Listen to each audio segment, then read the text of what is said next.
அவனும் அவன் பேண்ட்டும் பைத்தியக்காரன். இந்த ஆட்சி என்ன ஆட்சின்னே தெரில சார். எல்லாம் போதையில் தான் இருக்கானுங்க. நல்லது பண்ணுவான்னு பார்த்தோம், அவன் கெடுதல் பண்ணுறான். தாயோலி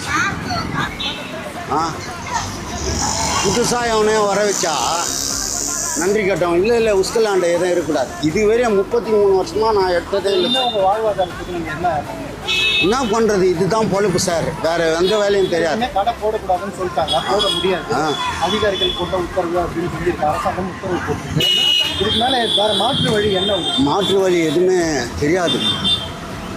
நான் ஸ்பேனர் கையில் வச்சுருந்தான் வேலை பார்க்கணும். 1-2 வண்டி நடத்த முடிய அளவுக்கு ஒரு பொருளாதார இல்லை, வசதியே இல்லை சார். அட்வான்ஸ் கூட பணம் இல்லை. நான் 33 வருஷமும் நான் இப்படி தான் இருக்கேன். 28 வருஷம் ஒரு கல்யாணம் ஆகி இந்த கடை வச்சு தான் கல்யாணமே பண்ணேன். வாழ்வாதாரமே முற்றிலுமாக பாதிக்கப்பட்டு. ஆமாம், இதுதான் சார். பாருங்கள், வேலையே போச்சு,